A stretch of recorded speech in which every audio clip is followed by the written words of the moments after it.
Insólita reacción, un accidente de tránsito en la calle Martí estuvo protagonizado por una autopatrulla de Policía Nacional Civil y un motociclista quien permaneció observando su teléfono mientras yacía en el asfalto a la espera de ayuda. Ligan a proceso y ponen en prisión preventiva a Andrés Alcázar, de 19 años, tras su presunta complicidad en la desaparición del odontólogo Julio Martínez, quien fue visto por última vez en mayo del 2025.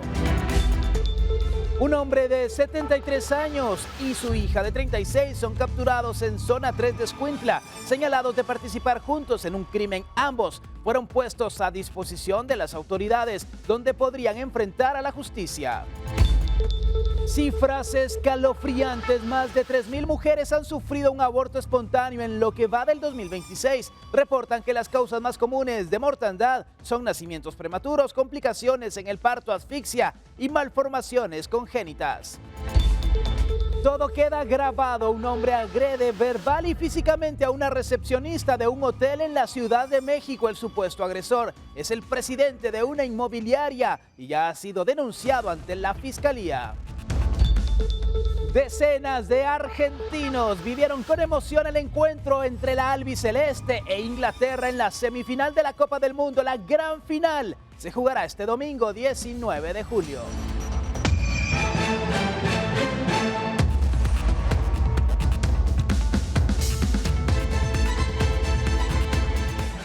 Hola, muy buenas noches, bienvenidos a Impacto Directo, un gusto estar con ustedes, soy Alexis Ponce. En este miércoles arrancamos con la información y doy la bienvenida a los panelistas que nos acompañan. Germán Galindo, internacionalista; Jorge Granados, médico, abogado y experto en criminología. Hablemos de este caso que ha desatado diversos comentarios y hoy se ha conocido que el juzgado de mayor riesgo B ha ligado a proceso penal y envió a guardar prisión a Andrés Alcázar, de 19 años. Esto por su vinculación en el secuestro del odontólogo Julio Martínez, hecho ocurrido en 2025. El Ministerio Público lo señaló de haber comprado las tarjetas SIM que se utilizaron en la negociación con la familia de la víctima. El caso por la desaparición del odontólogo Julio Martínez continúa su rumbo y este miércoles fue ligado a proceso y enviado a prisión preventiva Andrés Alcázar, de 19 años, por la presunta comisión del delito de plagio o secuestro en grado de complicidad. Durante la audiencia desarrollada en el juzgado de mayor riesgo B, el Ministerio Público señaló a esta persona de haber utilizado su documento personal de identificación para comprar las tarjetas SIM de donde salieron las llamadas a la familia de la víctima para la negociación. Ante los señalamientos, Alcázar dijo que en abril de 2025 perdió su documento, pero no colocó la denuncia, hipótesis que mantuvo su defensa durante su intervención. Al finalizar los argumentos, el juez le llamó la atención a la defensa sobre basar sus argumentos en la pérdida de un documento, pero no presentar la documentación de respaldo. Así también consideró que la investigación del MP es muy pobre. También es cierto que, como ha indicado la defensa técnica, pues esta investigación preliminar pues es muy pobre, ¿sí? Como se indicó en el informe, se sugirió que se solicitara información a dichas entidades. No puede usted de alguna forma ser tan dejado, si lo quiere ver así, y el abogado defensor hizo relación de que existe una denuncia, la cual pues en este momento no fue puesta a la vista, de justamente por esa situación, porque existe esa posibilidad de que alguien haya encontrado un DPI en la calle y que haya podido hacer mal uso de ese documento. En ese orden de ideas, considera este juzgador que, derivado de la etapa procesal en la que nos encontramos, es pertinente acceder al requerimiento fiscal en cuanto a que, de conformidad con el artículo 320 del Código Procesal Penal, se dicte auto de procesamiento en contra de don Andrés Alcázar Crespo. El odontólogo fue visto por última vez en mayo de 2025, tras ser secuestrado al salir de una plaza comercial de carretera a El Salvador. Por el hecho, hay 5 personas pendientes de enfrentar un juicio, entre ellas el presunto líder de la estructura, Julio Girón Castañeda. Además, hay 2 personas prófugas de la justicia. Con imágenes de Eric Ávila, reportó Ángel Oliva. La desaparición de Julio Martínez sigue generando mucha información con esta 6ª detención. Y aquí nos lleva al siguiente punto, Jorge. Sí. El propio juez le dice, no puede uno ser tan dejado, en el sentido de que si se extravía un documento desde abril de 2025, Lo primero que uno debe hacer, Jorge, cuando pierde un documento de identificación, la placa de un vehículo, es la denuncia. ¿Cómo corresponde esto? Así es. Los documentos de identificación personal son muy delicados, Alexis, y aquí para todos nuestros televidentes, cuando perdemos una licencia de conducir, un pasaporte, un DPI, desconocemos qué uso criminal se le puede dar. En este caso, el juez está presumiendo, obviamente a través de la acusación que hace el Ministerio Público, de que las llamadas generadas para, obviamente, realizar las negociaciones en el tema del secuestro del doctor fueron realizadas con el DPI de este muchacho. Y eso, lamentablemente, lo puede hacer pensar al Ministerio Público de que existe la probabilidad de que haya participado en el secuestro o en el plagio. Es decir, que puede ser cómplice también. Puede ser cómplice, pero también uno trabaja sobre hipótesis y líneas de investigación. El Ministerio Público, el juez le da 3 meses al Ministerio Público para que investigue y obviamente si después de 3 o 6 meses no encuentra medios razonables para hacer una acusación formal, no solamente el decir que lo extravió, entonces sí lo pueden otorgar en una falta, un sobreseimiento. Ahora bien, esto es importante, Alexis, también, no solamente los avisos, nunca prestemos el carro, un arma de fuego, un documento personal, nuestra cuenta bancaria. Nosotros desconocemos qué uso le pueden dar a nuestra cuenta bancaria, a lo mejor es dinero producto de una transacción financiera, dinero de lavado de dinero, un vehículo a lo mejor lo utilizaron para trasladar un cadáver, y estos son problemas serios. Otra cosa importante hacer señalar aquí, Alexis, que el plagio secuestro no tiene medida sustitutiva, o sea que el juez se ve amarrado, perdón por decirlo por la palabra más simple, de tener que ligar a proceso al muchacho y mandarlo a prisión preventiva. Porque algo que me llamó la atención es que el juzgador también hace referencia a que es pobre la investigación del Ministerio Público, pero también los argumentos que presenta la defensa. ¿Cómo se explica esto? Es que aquí el tema está que como es un delito de alto impacto y como se sabe que no hay medida sustitutiva, el Ministerio Público tiene necesariamente que pedir que puede existir el riesgo de fuga o el peligro de que se obstaculice la investigación. Por lo tanto, tiene que utilizar lo que tenga, y si a la mano lo que tiene es de que a través de las intercepciones que se hacen, a través de la geoposición de los teléfonos y del rebote de las antenas, se generaron llamadas utilizando el teléfono de él, o en este caso se usó el DPI de él, existe una duda razonable de que él haya participado. Aquí hay otra cosa importante, las personas que trabajan en estos temas trabajan, por decirlo de una manera sarcástica, en el tema de secuestro plagio, creen que si el cuerpo no aparece, esperamos en Dios que sí apareciera el cuerpo de bien vida, el del doctor, que no hay delito. Es un grave error, porque nuestro Código Penal establece que el plagio o secuestro se sanciona hasta con 50 años de prisión, haya o no haya cuerpo. Entonces muchas veces las personas dicen, enterrémoslo, desaparezcámoslo, mandémoslo a un río, pero el plagio o secuestro, el el juez, si llega a demostrar de que hay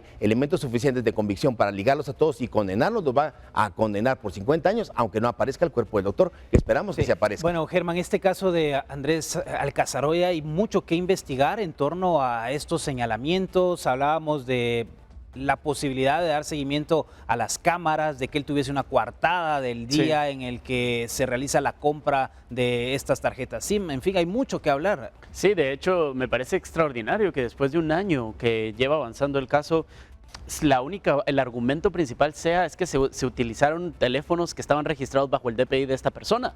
Porque como lo dicen, estamos hablando de un caso de un delito mayor, de un delito bastante grave que incluso no tiene medida sustitutiva. Entonces el argumento que tiene que presentar el Ministerio Público no puede ser solamente el hecho de que se utilizó el DPI de esta persona. ¿Por qué? Porque aún ante un argumento pobre, una respuesta pobre, una defensa pobre como, me lo robaron, perdí mi DPI. Entonces me parece increíble que después de un año, eso quiere decir que la investigación habla muy mal del Ministerio Público o de cómo lleva la investigación hasta el momento, porque la defensa, claro, pobre el argumento, pobre la defensa, pero ¿qué se puede hacer en este momento? Eso es lo complicado, y resaltar de nuevo el tema, porque también pudo haber sido cierto. También una persona es capaz de perder su DPI, pero por eso resaltamos la importancia, así como el DPI, el vehículo, el arma de fuego, presentar siempre la denuncia y mantener la papelería, porque si se roban una de estas 3 cosas es para cometer un delito. Para eso va a ser. Y ese es el llamado, es importante presentar la denuncia.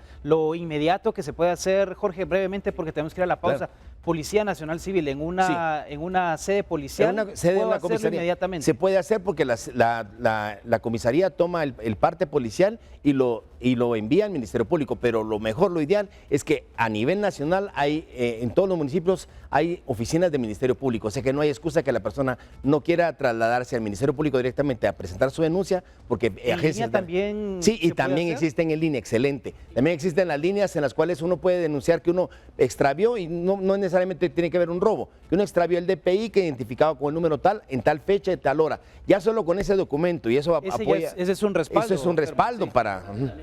Sí. Nosotros, pero hay muchos jóvenes que no tienen esta información y creo que es responsabilidad también de los tutores o de los padres Así que viven es. con ellos e indicarles, te robaron el DPI, mijo, ahorita te vas a reportar la denuncia, por favor, Así porque es. muchos de ellos no tienen esta información, no saben ni cómo hacerlo. O el número de cuenta bancaria, o el password, el teléfono, la Sí, información todo. Hay que valiosa tener va cuidado ahí. con la información sensible, no compartir ninguno de estos datos. La pausa y regresamos aquí en Impacto Directo. Un video difundido en redes sociales muestra el momento en que un presunto mototaxista asalta a una mujer. Esto ocurrió en el centro de Mazatenango, Suchitepeques. Tras la difusión de las imágenes, vecinos denunciaron que en el sector se han registrado hechos de acoso, asaltos y presuntas agresiones, por lo que solicitan a las autoridades reforzar los operativos de seguridad. Los residentes también señalaron que estos hechos afectan a los mototaxistas que prestan el servicio de manera legal y responsable. Hasta el momento, la Policía Nacional Civil no ha informado sobre personas capturadas en relación con este caso. Y ahí están las imágenes justo de cómo se lleva a cabo este asalto en Mazatenango. Hemos prácticamente hecho un recorrido por distintos lugares de nuestro país, Germán, y nos damos cuenta que la manera de operar es la misma, con total impunidad. Con total impunidad, conocimiento del sector, incluso estoy seguro que hasta conocen la rutina de ciertos vecinos, porque es gente que al final, Sí. si bien no está educada para operar un trabajo legal, pues tal vez sí tienen ese entrenamiento para operar en un acto delictivo. Yo me quiero centrar también en el hecho de que todo esto ya lo sabemos, ya sabemos cómo operan, ya sabemos cuáles son las zonas rojas, por eso son denominadas como tal, pero todos los trabajos de las fuerzas de seguridad son reactivos y no preventivos. Lo hemos dicho muchas veces en este programa y tienen que los vecinos organizarse y exigir para que siquiera se les ponga atención, porque realmente no quiere decir que estos vecinos estén organizando ahorita, no quiere decir que les van a dar el circuito de cámaras, no quiere decir que van a reforzar la seguridad con más patrullas, eso no lo quiere decir y es lamentable porque al final sabemos que va a seguir ocurriendo, incluso que estos vehículos son utilizados en algunas ocasiones, porque si bien no son todos, por organizaciones de terroristas organizados que precisamente llevan a cabo estos hechos para poder conseguir dinero y poder seguir cometiendo otros delitos. Y acá Así lo es. curioso es que no utilizaron la motocicleta, que No. es lo que comúnmente vemos, Jorge. Un mototaxi que también es sinónimo de Peligro. peligro, sí. correcto. Y donde sabemos que muchos delincuentes se refugian en este tipo de vehículos. Fíjate que algo que hay que resaltar fue que el día de ayer, hace 48 horas, el ministro de Gobernación, con el debido respeto, que fue por él librado por esta situación, elevó el salario de todos los policías nacionales civiles a 8,000 quetzales. Y él mismo reconoció que él sabía que había una deficiencia en respecto a la capacidad de respuesta para labores, como decía aquí el licenciado Germán, de preventiva en el tema de seguridad. Que él sabía que la cantidad de policías que teníamos a nivel nacional era totalmente insuficiente para cubrir no solamente el área de la capital, sino digamos los departamentos que reportan los más altos índices de criminalidad. Aquí, ¿cuál es el complemento, Alexis? Es de que mientras no tengamos la cantidad suficiente de efectivos de Policía Nacional Civil, que son los que la ley faculta para que nos brinde seguridad, o bien los operativos combinados que ya no se pueden hacer porque ya estado de excepción o de prevención no existe, esto lo vamos a seguir viendo a diario, porque ¿de qué sirve que hayan cámaras? ¿De qué sirve, como decía el licenciado Germán,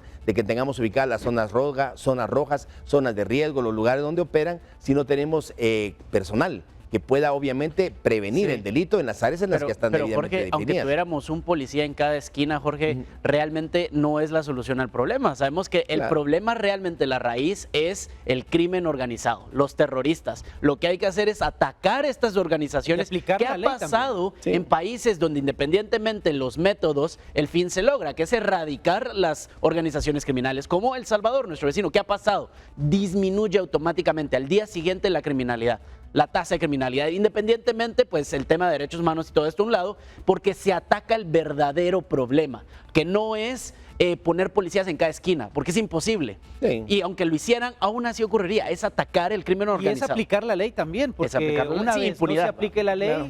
de nada sirve, porque los delincuentes siguen haciendo de las suyas. Y una cámara de la Municipalidad de Sololá ha captado el momento en el que ha ocurrido un hecho de tránsito. Un motociclista estaba circulando sobre trabajos de pavimentación en un tramo que estaba cerrado, y la señalización que advertía la restricción había sido colocada desde la esquina de la cuadra, y el paso del vehículo sobre el concreto aún fresco habría ocasionado daños en la superficie, por lo que las autoridades municipales recordaron la importancia de respetar la señalización en las áreas donde se ejecutan obras. El video ha generado diversas reacciones en redes sociales, donde los usuarios debaten sobre el respeto a las restricciones de tránsito durante los trabajos de infraestructura, pero esta es una clara muestra del irrespeto, Jorge, Sí. a las advertencias de todos los conductores. Yo al final digo, a veces nos enfocamos solo en el motociclista, pero siento Sí. que en general todo Sí. conductor acá es imprudente. Es imprudente. No, y también hay una cosa, una combinación de las dos situaciones. Si nos damos cuenta en el video,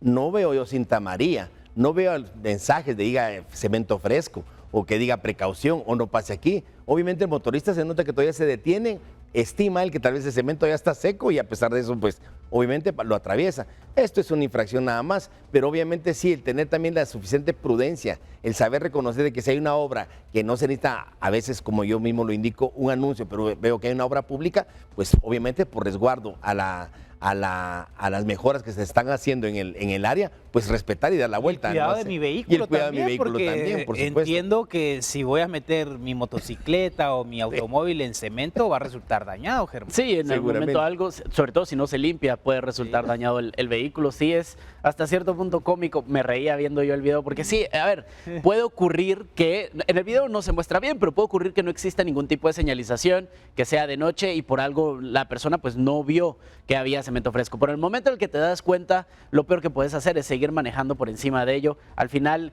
el dinero de todos nosotros es el que se utiliza para reparar, en el caso que se reparen, Así es el que se utiliza para reparar los caminos y las carreteras. Por lo tanto, estamos pagando más de nuestro bolsillo para que se vuelva a reparar o que quede peor que como estaba anteriormente. Entonces sí, yo creo que hay que tener un poco de educación primaria, educación básica, moral y de conducción para poder saber qué hacer en estos casos, y de parte de la autoridad, la señalización. Y un accidente de tránsito se registró en la 13 Avenida y calle Martí de la zona 2 capitalina. El hecho estuvo protagonizado por una de las nuevas patrullas de la Policía Nacional Civil y un motociclista. Personas que transitaban por el sector grabaron cómo quedó la unidad policial, así como el estado del piloto de la motocicleta. En el video se observa que el motociclista, a pesar de tener una fractura en la pierna, está utilizando su teléfono celular con tranquilidad, posiblemente para llamar a algún familiar que lo auxiliara. Ahí están las imágenes de esta situación, que sabemos que en ocasiones los policías pueden ir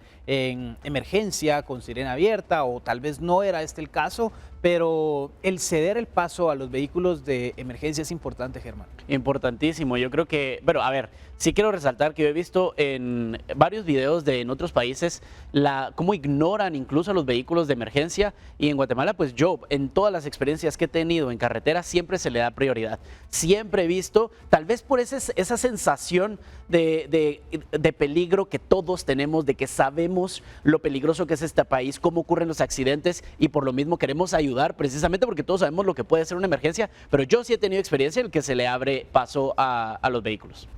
Y bueno, Jorge, ¿qué sucede en este tipo de hechos cuando un policía o un bombero se ven involucrados en hechos de tránsito cuando están en el cumplimiento de su deber Sí. en horarios laborales? Lo primero es un delito, es la omisión del auxilio, el cual es un deber para una persona que está ejerciendo una función pública, ya sea un policía o un bombero.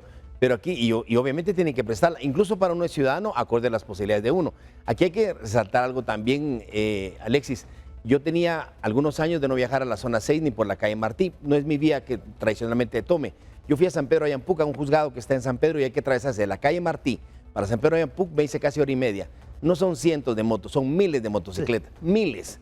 y no hay ninguna barrera, ni ningún señalamiento, no hay nada para los motociclistas. Y entendí a lo largo del trayecto que me hice 2 veces en esa misma semana que no había transporte colectivo. La gente ha tenido que utilizar la compra multitudinaria de motocicletas porque no hay medios de transporte. Van literalmente 2, 3, 4 familias enteras en una motocicleta. Entonces encontrarnos hechos de tránsito como los que tenemos en pantalla ahorita, donde la misma persona tiene que buscar auxilio con su propio teléfono, es un asunto de todos los días. De hecho, hablando con los fiscales del Ministerio Público allá en San Pedro de Ampuc, me decía, mire licenciado, aquí desde todos los días los hechos armados y en los hechos de tránsito, las lesiones por motocicleta. Mire, los hospitales nos rebasan. De hecho, las mismas ambulancias van al Hospital San Juan de Dios y los rechazan porque ya saben que van con múltiples fracturas por hechos de tránsito en motocicleta. Aquí el mensaje es este, Alexis.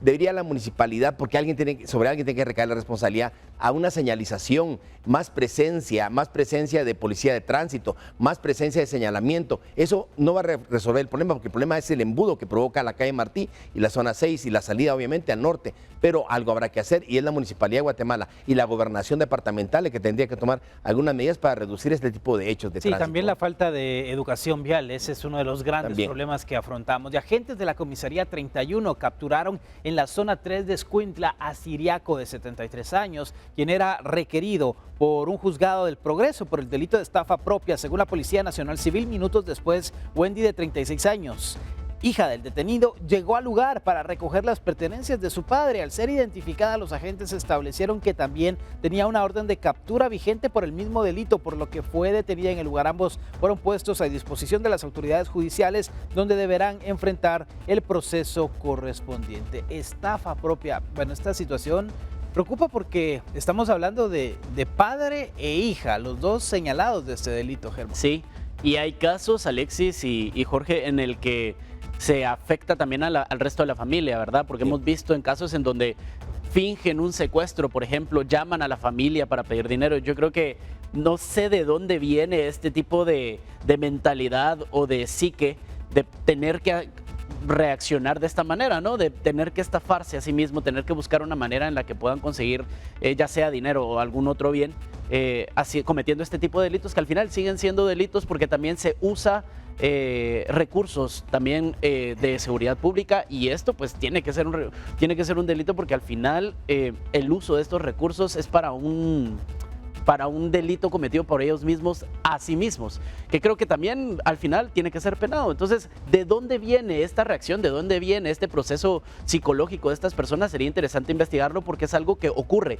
en todos los países del mundo, pero aquí en Guatemala por lo menos una vez al mes vemos un caso como estos. Definitivo. Y bueno, el caso de las estafas, porque hay múltiples casos de estafas, desde el cheque, lo que se puede simular en un banco, las propiedades también, Jorge, así que es muy amplio. Es muy amplio. Y fíjate, Alexis, que lo que mencionas es bien importante porque el Código Penal no sanciona, digamos, de una manera equitativa, una manera jerárquica la estafa, digamos, si es por la compra de un vehículo, por la compra de una moto o por la transacción o por una transferencia bancaria que no se da.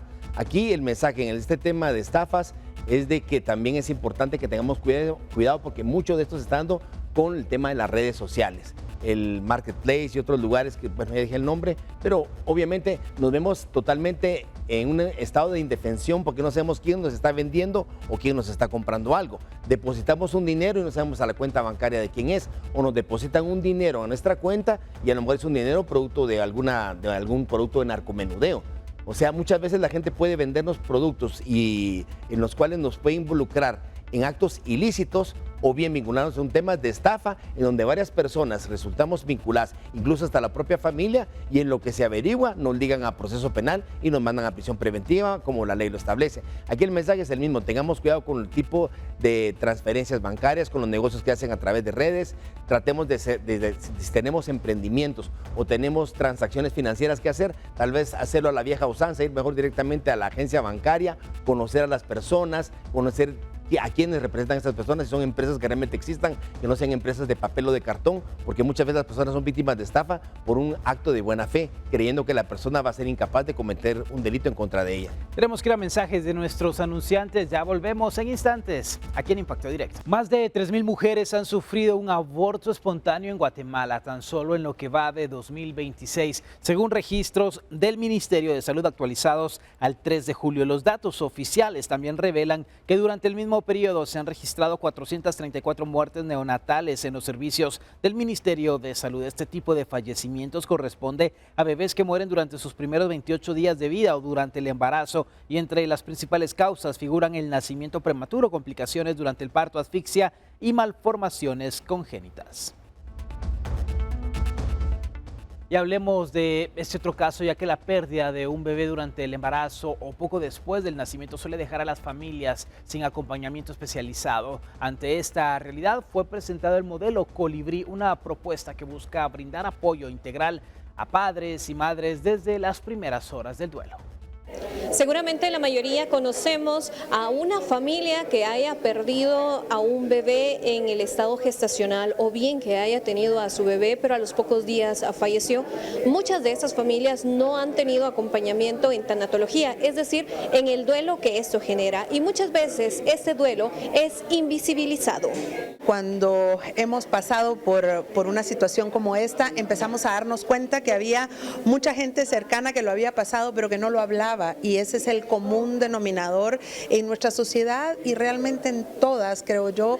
El dolor nos hace esconder lo que está sucediendo. Lo que intenta es integrar el duelo, la pérdida, el sufrimiento existencial, el sufrimiento físico de las personas, y atender no solo a la madre, sino al padre y a los profesionales que atienden las pérdidas, porque somos un programa, un modelo que también trae academia, un observatorio, mucha investigación, porque lo que queremos es que el profesional también esté capacitado para contener la pérdida de la familia. El modelo Colibrí busca llegar a mujeres y sus familias en duelo por la muerte perinatal, gestacional o neonatal. Entre sus fases, una sala especial para que en conjunto reciban atención en las primeras horas tras la pérdida.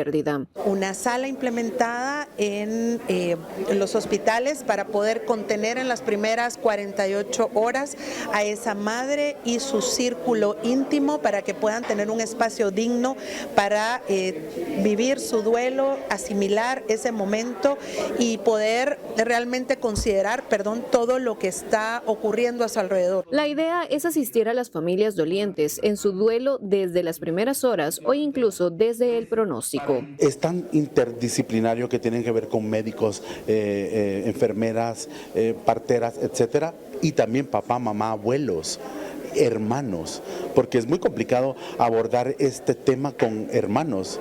Tienes otra hermana que no vas a ver, otro hermanito que no vas a ver, pero existe. Entonces, esta resignificación hace que el proceso del duelo sea más leve. El modelo se presenta en el marco de los 100 años de Elizabeth Kubler-Ross, una fundación de apoyo que funciona en varios países latinoamericanos. And she felt right, so Wendy really understood my mother's message, and so we began our program here 6 years ago, and we have respite centers. Muy agradecido con la Fundación Elizabeth Kubler-Ross, capítulo Guatemala, con Wendy Pineda, que también ha abierto caminos y lo sigue haciendo en diferentes áreas y alrededor de toda Latinoamérica, Chile, Perú, México, Argentina, pues nos hemos estado moviendo al respecto de el acompañamiento compasivo. Con imágenes de Erika Ávila para Impacto Directo, Mabel Saucedo. Y en las cifras de los abortos espontáneos, según los datos de salud, son más de 3,000, pero estos son los que se reportan. Pero hay un subregistro, porque en algunos casos las mujeres ni siquiera saben que se encuentran en estado de gestación, Jorge. O no lo avisan. Sí, aquí hay algo importante, Alexis, y en la nota es bien interesante porque algo invisibilizado es aquel dato de aquella mujer que muchas veces no lo dice, pero que su bebé estando entre el vientre fallece, o bien fallece durante el parto, o bien fallece días después del parto. Este programa ya existe en otros países y de verdad que es muy exitoso. Ojalá lograran implementarlo a nivel nacional porque muchas mujeres ya saben cuando están embarazadas que su bebé ya está fallecido, o bien saben que va tiene altas probabilidades de fallecer al momento del parto. Entonces, darle un tipo de acompañamiento médico, psicológico y terapéutico a la familia es fundamental.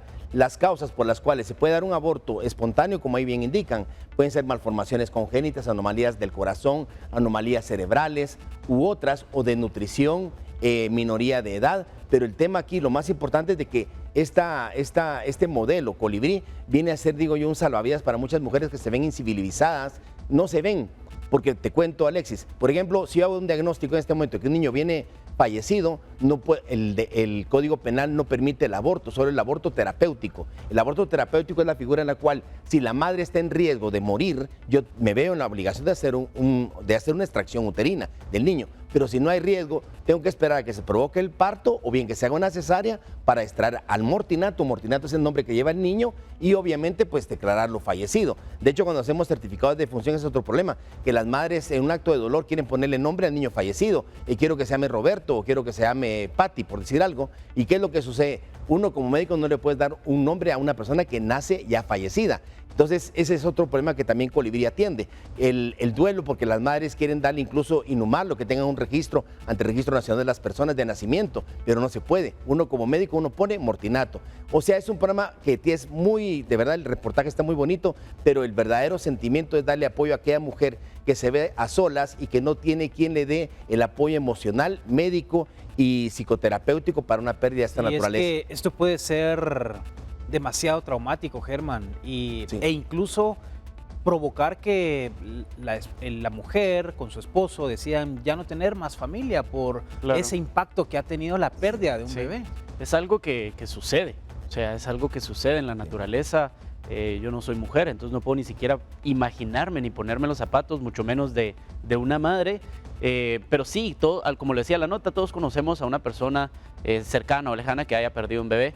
Yo creo que lo importante aquí es comunicar y educar tanto a las mujeres como a los hombres, porque al final los hombres también terminan siendo padres de familia y esposos y deben apoyar a sus esposas a que comuniquen esto, a que busquen ayuda, a que siempre estén tratando de ayudarse a sí mismos en pareja y ayudar a la mujer, por supuesto, de que esto puede suceder. Entonces, tomar todas las precauciones, 1 y 2, si sucede, pedir ayuda, porque estoy seguro que ayuda ya podían encontrar antes de este programa. Este programa, lo que yo entiendo que está atacando es precisamente la ignorancia o el miedo de pedir ayuda, el miedo de las mujeres a veces de hablar del tema o que se interprete de una mala manera, de que se deje de ser como un tema tabú y naturalizarlo como lo que es algo que puede suceder, tristemente sucede, y qué hacer en el caso de que suceda para poder seguir adelante con la vida, porque al final, pues sí, la vida sigue, ¿no? Sí. En salud pública, fíjate que existen salas en el Seguro Social, Roosevelt, San Juan de Dios y hospitales a nivel departamental, donde los médicos ya sabemos que el niño está fallecido, pero tenemos que decirle a la señora que cuando ya tenga dolores que regrese, o bien la dejamos ingresada en el área de observación, un área de internamiento, a esperar a que el niño fallezca dentro del útero para poderlo extraer. Porque como te digo, tenemos que tener cuidado de no incurrir en una actividad delictiva, porque solo el aborto terapéutico es el que está permisible, está permitido hacer por parte del médico. Pero si un niño tiene muy mal pronóstico, tiene una anomalía congénita cardíaca o cerebral o de cualquier naturaleza, tengo que darle la oportunidad de la vida para atender el parto, y si llega a fallecer, tengo que hacer lo posible por salvaguardar esa vida que nace. Pero ¿cómo hago para atender a la madre? Como dice aquí el licenciado Germán también, para darle ese apoyo y para darle esa necesidad de darle una atención que debe ser integral y que muchas veces no tiene. Y esto no es un secreto, esto ha pasado por siempre. Lo que sucede es que en países como Guatemala, en donde nuestro sistema está colapsado para lo elemental, ya no digamos para niños que lamentablemente tienen grave riesgo de poder nacer fallecidos o bien de nacer con complicaciones que los hagan morir a los pocos días. Tenemos que ir a la pausa, siga con nosotros esta noche aquí en Guatevisión. Los restos del Premio Nobel de Literatura Miguel Ángel Asturias regresarán a Guatemala el próximo 15 de octubre. Más de 5 décadas después de su fallecimiento en Madrid, España, para recibirlos, el gobierno construirá un nuevo mausoleo en el Centro Cultural Miguel Ángel Asturias, donde descansarán de forma permanente. El diseño estará inspirado en la cosmovisión maya y en la obra del escritor e incorporará la figura de el Gran Lengua, personaje de Leyendas de Guatemala, así como una réplica de la Estela 14 de Ceibal. El Ministerio de Cultura informó que el proyecto aún se encuentra en proceso, por lo que el costo definitivo del mausoleo todavía todavía no ha sido establecido, pero se estima que se invertirá entre 1 millón a 1.5 millones de quetzales. Así que 15 de octubre, esa es la fecha del retorno de los restos. Hay varios actos, Germán, que se tienen previstos, entre estos la construcción de este mausoleo. Sí, yo creo que aparte del mausoleo, a ver, hay una cultura en la cultura pop hay muchas acciones o campañas de poder traer de nuevo a artistas, obras, películas, de nuevo a la vida, a la actualidad, adaptarlas a su realidad, adaptarlas al contexto actual.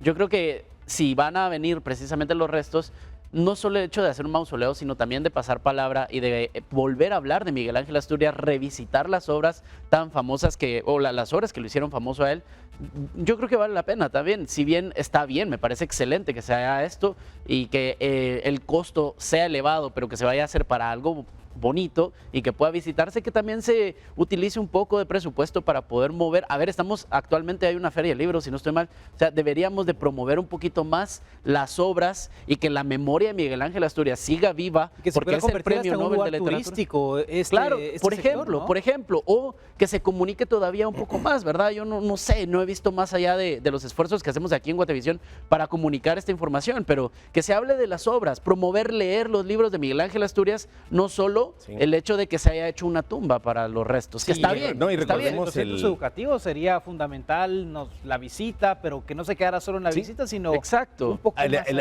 La biografía. Que regalen los libros. Recordemos que Miguel Ángel Asturias, él está inhumado en París, Francia, no porque la haya querido, era por temas de orden político que él tuvo en los años en los cuales él fungió incluso como embajador en Francia, porque él en su obra El Señor Presidente, Hombres de Maíz y otras más, él siempre atacó a los gobiernos autócratas, la corrupción y siempre defendió los intereses de los grupos mayas. Entonces él era un enemigo natural para gobiernos de turno en los cuales miraban él un opositor a las ideas de él.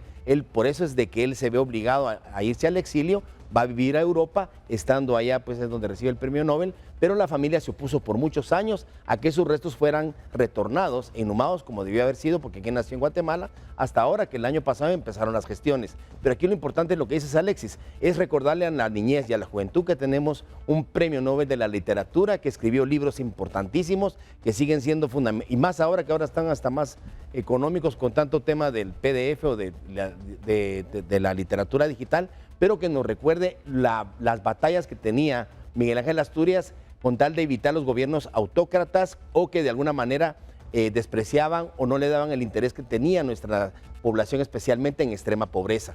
Y esa es la verdadera naturaleza de recordar a nuestro premio Nobel de la literatura, ¿verdad? Nosotros, mientras tanto, hacemos la pausa, ya volvemos con más noticias.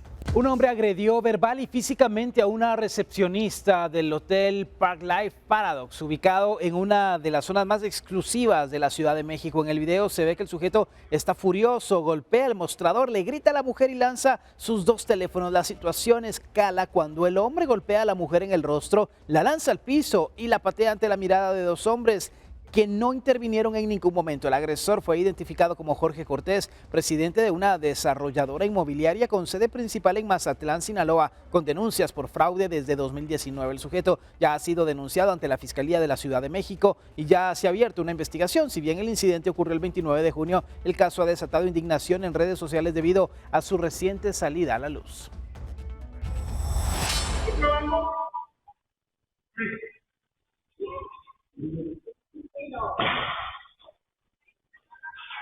Yo puedo trabajar, ya te lo dije,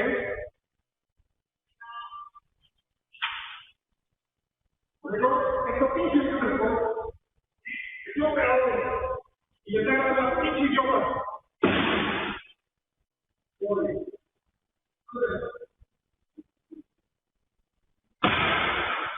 Chinga tu madre. Chica tu madre. Chica tu madre.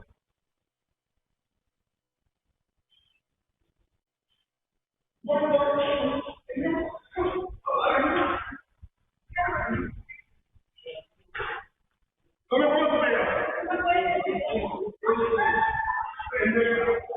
No esperaba. Indignantes imágenes. Un tipo de verdad fuera de sus cabales, agrediendo a una mujer, aprovechándose de la ventaja que tiene, pero también la falta de acción de la seguridad del hotel, porque el que está ahí pareciera ser la seguridad, Germán. Sí, pareciera, ¿verdad? O sea, se le dio el puesto, pero definitivamente de seguridad no tiene absolutamente nada. Es increíble la ineptitud de esa persona que está allí. Ahora, a ver, no sabemos bien qué fue lo que sucedió, pero independientemente de lo que haya sucedido, yo creo que no existe ninguna situación en la que valga un comportamiento tan, no sé, ni siquiera quiero decir animalesco o visceral, porque los animales tampoco se comportan así, cobarde, solo porque sí. Es decir, sí, este tipo es un cobarde. Este tipo es un cobarde, el de seguridad también es un cobarde. A lo mejor, bueno, es que no sé ni qué decir, porque realmente no sabemos qué pasó, pero no existe ninguna excusa para comportarse así, para actuar así, y sobre todo, ¿verdad? Le pega y le hace de todo porque sabe que está solo, el de seguridad no está reaccionando. Esta persona que es un cobarde, definitivamente, si estuviese más gente allí, probablemente no hubiese hecho nada. Pues, pero imagínense cómo son las cosas, porque hablamos, la nota, la referencia que nos da es un hotel exclusivo, sí. Entonces estamos hablando que a este lugar llegan personas con un poder adquisitivo alto, pero sabemos muy bien que el dinero no le da educación a las personas, el dinero no cambia esos principios bajos que un ser humano puede tener. No, y fíjate, Alexis, que la legislación mexicana, de hecho la ley de femicidio, o sea, la ley que protege en Guatemala a la mujer de actos en contra de la violencia física, sexual, psicológica o económica, casi que es un copy-paste de las leyes mexicanas. Allá son hasta más severas las sanciones cuando se tienen medios de prueba como el video, en el cual es un hecho notorio que está agrediendo y golpeando a la dama dentro de la recepción del hotel. ¿Cuál es la reflexión aquí para las damitas? Que en Guatemala se está usando mucho. Muchas mujeres que están siendo víctimas de agresiones físicas, sexuales o psicológicas han usado su propio dispositivo telefónico como medio de prueba ante el Ministerio Público cuando han sido víctimas de estos hechos, Alexis. Y la verdad es que sí, en un principio se tomaba como un medio ilegítimo porque se decía que no había orden de juez competente para grabar, pero ya la Fiscalía ha cambiado mucho sus métodos de investigación de los delitos en contra de la mujer.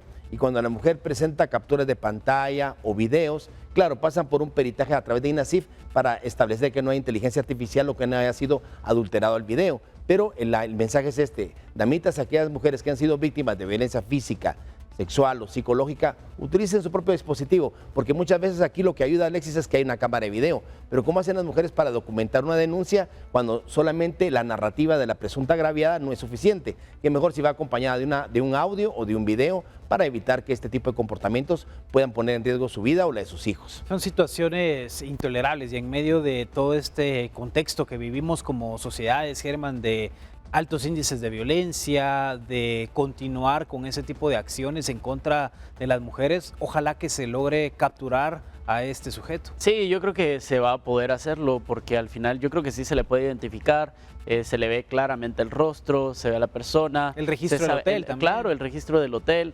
El hotel tiene que tomar cartas en el asunto en esta empresa. Primero se tiene que despedir al guardia de seguridad, ese guardia no puede volver a operar y no se le tiene que volver a contratar. Tristemente, me duele decirlo, pero es que no se le puede volver a contratar de guardia de seguridad, no es porque no quiera que consiga trabajo. Y segundo, sí tiene que existir una fiscalización, una investigación detrás de esta persona. A lo mejor nos va a resultar que tiene vínculos con el gobierno, porque en México, así como en Guatemala, se da mucho que este tipo de personas que conocen de la impunidad tienen este tipo de actitudes prepotentes con el servicio. Mucha gente que trabaja con atención al cliente, es precisamente el perfil que resulta que es diputado, que resulta que congresista, que amigo de no sé quién, que hermano no sé qué, o incluso relacionado con el narcotráfico y por eso nadie se mete. Entonces sí tiene que existir una penalización y tenemos que ver a este tipo ahí sí que pagando un castigo, pagando una pena, porque lo que hizo es un delito también. La pausa y regresamos a la conversación.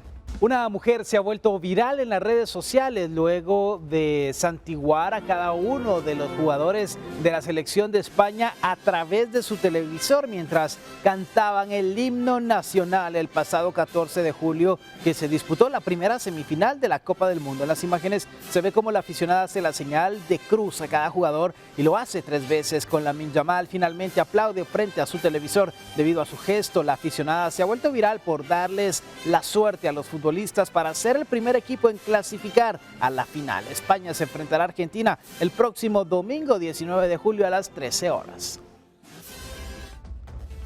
Y ya hablamos de España, el primer finalista, y ahora del silencio a la euforia, todo ha ocurrido en cuestión de minutos. Así es como lo ha vivido la comunidad argentina en Guatemala, la remontada de la albiceleste frente a Inglaterra en una tarde que terminó con abrazos, cánticos y la ilusión de defender el título de campeón mundial.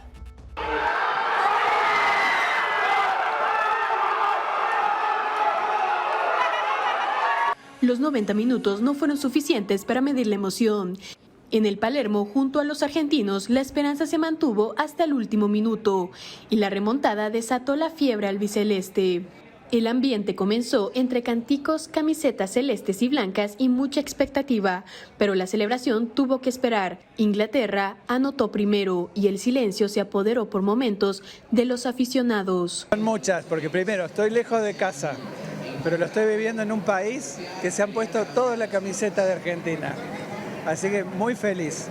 Y por mi edad, yo vi el partido del 86 de Argentina y que ganamos con Maradona, con ese famoso gol, con la mano de Dios y después con el mejor gol de todos los tiempos de la historia. Ah, me volví loca, me estresé al inicio porque íbamos perdiendo, pero ya después fue como ya pasamos.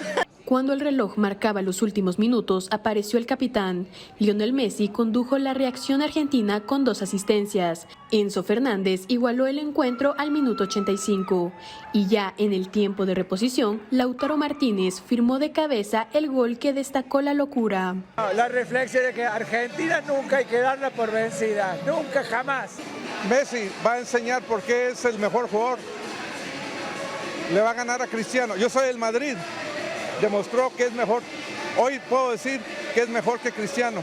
El triunfo clasificó a Argentina a su segunda final consecutiva y le permitirá defender el título mundial ante España, en un duelo que enfrentará a 2 de las selecciones que llegarán en mejor momento al cierre del torneo. Reportó Paula Carranza y Byron Baiza. Definitivamente que esta semifinal ha sido muy intensa. Argentina ha logrado una remontada y ha clasificado a la final por segundo año consecutivo o por segundo mundial consecutivo, mejor dicho, Germán. Al inicio del mundial, no me dejarás mentir, yo te lo dije, favoritas para llegar a ganar el mundial, yo te lo dije, España y Argentina. Pero te voy a decir la razón por la que yo creo que estos equipos son los mejores hoy en día, es lo que yo valoro más, es la unión que tienen estos equipos. Tanto los jugadores españoles entre sí como los jugadores argentinos, que los une no solo el equipo y el fútbol, porque juegan muy bien los dos equipos, yo sí lo debo decir, sino el hecho de que, por ejemplo, Argentina tiene una mística el equipo detrás de la figura de Lionel Messi, que no es tanto por ser él, sino por lo que representa, lo que han logrado. Positivo. Es un liderazgo positivo, pero es un liderazgo de acciones. Lionel Messi no habla mucho, o sea, habla en la cancha, es capitán y todo, pero no es una persona que se mantenga hablando como otros jugadores. Al contrario, él lidera con acciones y es una figura que motiva tanto que el equipo lo sigue y tiene a todos tan unidos. Claro, después de muchos años de que los tenía todos rotos y el país lo criticaba muchísimo, hay que decirlo.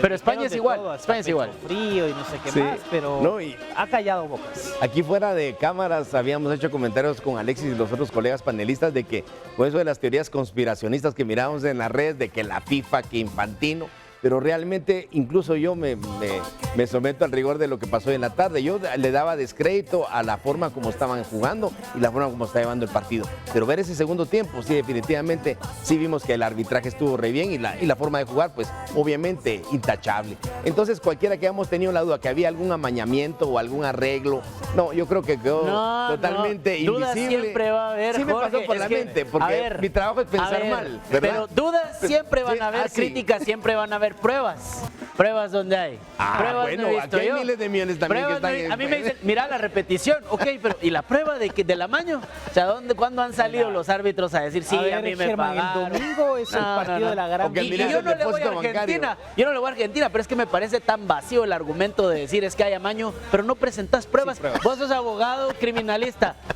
Pruebas. ¿Dónde están las pruebas? Las tengo después del mundial, después del partido el domingo. Se le cae el caso al abogado. A ver, el domingo es la final. Tu pronóstico, ¿quién crees que va a ser campeón?